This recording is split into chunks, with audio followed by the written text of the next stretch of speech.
Why the Koch brothers are worried about President Trump. Republicans now have control of the House, the Senate and the White House. Don't, for a moment, believe that the most powerful conservative voices in the country are confident they will acquit themselves well. Over 3 days, more than 500 deep-pocketed donors huddled with each other near Palm Springs, California, to plot their next steps in shaping the politics and policy of the country. Organized by billionaire industrialists Charles and David Koch, these ultra-rich insiders have a litany of goals and warnings against heavy spending that may seem politically popular. We cannot blow it now, or the other side will have every argument to say, "Look, they screwed it up," Wisconsin Governor Scott Walker warned friends Monday. These patrons support a network of conservative and libertarian programs, including some of the most effective groups in Republican politics.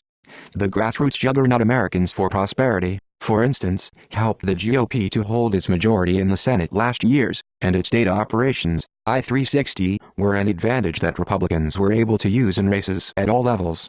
Its veterans group, Concerned Veterans for America, plans to take the lead in boosting Trump's coming Supreme Court nominee if he or she aligns with the network's aims of smaller government and more freedom.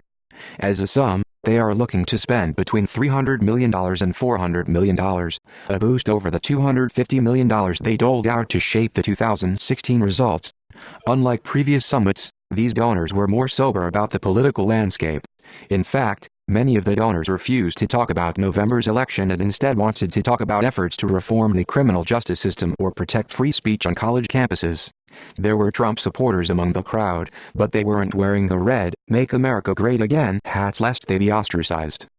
And there are few signs that this confab of insiders will unify behind Trump anytime soon, especially if he moves forward on big price tag items like tax reform or an infrastructure program.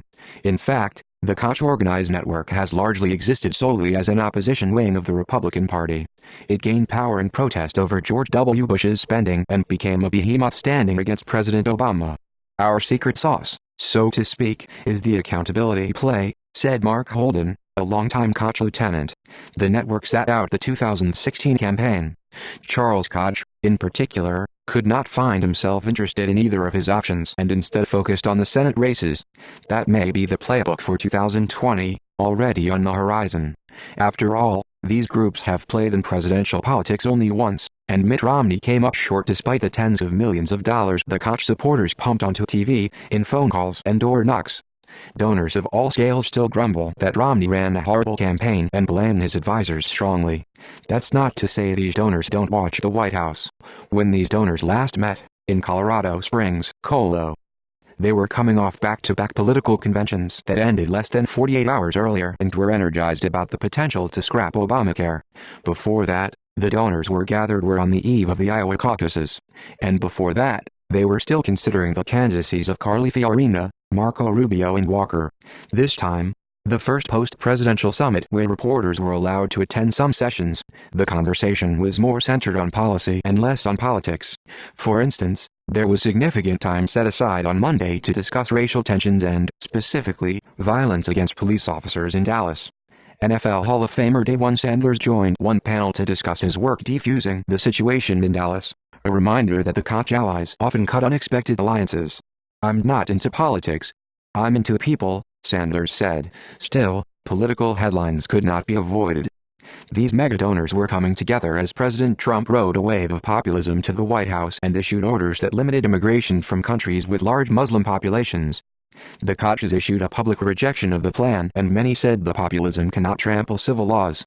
Those sentiments frightened these rich and powerful titans. Time and again, presenters warned the donors that Americans are angry and ready to exact revenge on a system that they see as stacked against them, and done so by the very people in the conference rooms and lawns. Calling it rigged might not even be serious enough, warned Brian Branberg, a professor at King's College and a favorite of these Koch seminars. "Professional wrestling is rigged. This is just plain wrong," he said. And with Trump armed with his temper and a Twitter account, it could only get worse. The Koch groups pointedly refused to endorse Trump, a billionaire real estate tycoon who defied norms to win the Republican Party's nomination and then the White House. It's clear that many Koch allies are still baffled by Trump's successes and others are horrified. But this is now the reality they face, and the Koch partners are trying to mitigate its impact, especially on a rewrite of the tax code that looms on the horizon. There is nothing that is unimaginable under President Trump, said Eric Bryman, an investor from the Washington, D.C. area. If anyone can be a change agent, it's Donald Trump. That's why many here prefer to talk about schools, prisons and factories. Those, at least, are predictable.